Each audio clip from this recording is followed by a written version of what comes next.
Olá, tudo bem? Eu sou o Caio, seu professor de ciências, e vou falar a respeito da camada de ozônio. Nosso planeta reúne, distribuídos em 4 camadas, os elementos necessários à vida. A hidrosfera engloba os corpos de água, como oceanos, mares, rios e lagos. A litosfera é a camada superficial do planeta, sólida na parte superior e viscosa na parte inferior. Ela é composta de rochas e minerais. A biosfera envolve todos os ecossistemas e, portanto, todos os seres vivos que os habitam. Ela é a combinação da hidrosfera, da litosfera e da atmosfera. A atmosfera, por sua vez, é a camada de gases que envolve o planeta. Ela é formada principalmente por nitrogênio e oxigênio. A atmosfera atua como um escudo protetor contra radiações vindas do espaço, por exemplo, os raios ultravioleta.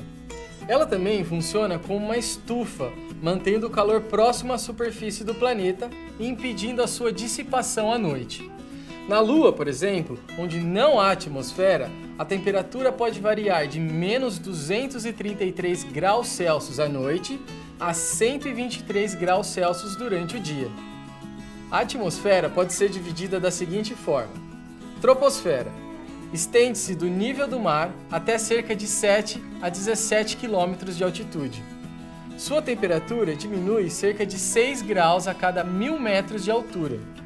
É da troposfera que os seres vivos retiram oxigênio para a respiração e onde ocorre a maioria dos fenômenos meteorológicos, como chuvas e ventos. Estratosfera. Vai do final da troposfera até uma altitude de cerca de 34 km. Lá, quase não existe oxigênio. É nela que se localiza a camada de ozônio. Mesosfera. As temperaturas são baixas, chegando a cerca de 100 graus Celsius negativos. Os meteoros sofrem combustão e se desintegram principalmente nessa camada. A termosfera atinge aproximadamente 500 km e é caracterizada por possuir temperaturas muito elevadas. A exosfera é o limite entre a termosfera e o espaço sideral. É nela que os satélites artificiais orbitam. Vamos agora focar na camada de ozônio, que se localiza na estratosfera, mais especificamente entre 20 km e 34 km de altitude. O ozônio é um dos gases que compõem a atmosfera. Cerca de 90% do seu volume na atmosfera está concentrado na chamada camada de ozônio. Próximo à superfície terrestre, o ozônio é prejudicial, pois aumenta a temperatura junto com gases como monóxido de carbono e dióxido de carbono.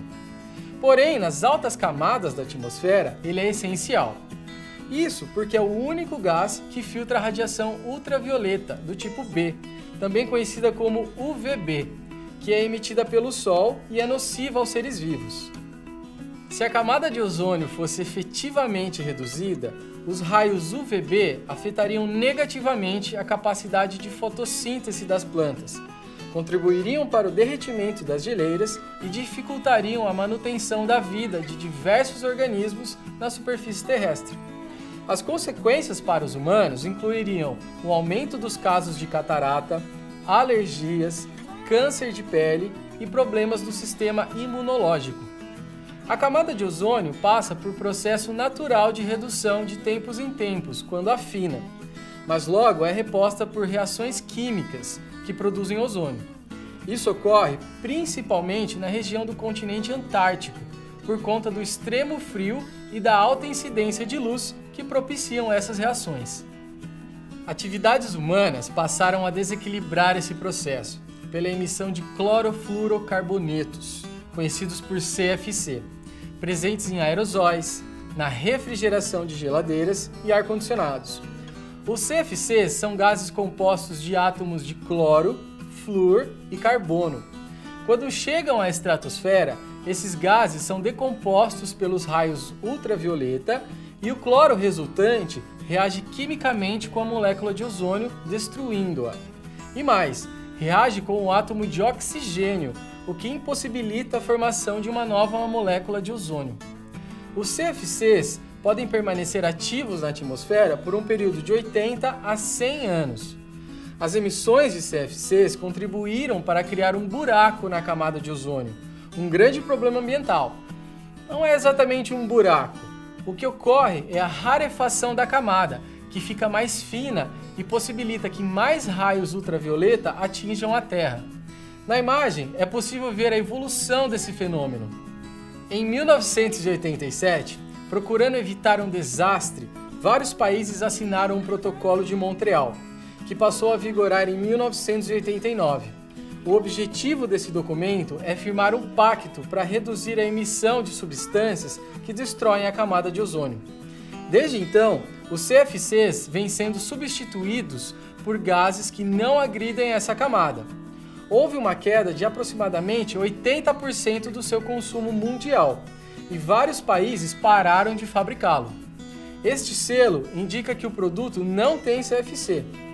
Pesquisas recentes indicam uma diminuição do buraco na camada de ozônio.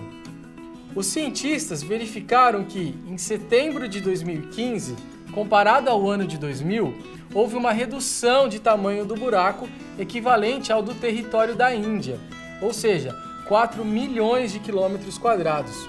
É importantíssimo preservar a camada de ozônio. Podemos contribuir ao não usar produtos que colaborem para a sua destruição e cobrar de nossos governantes medidas compatíveis. É isso aí, pessoal. Fico por aqui, espero que tenham gostado.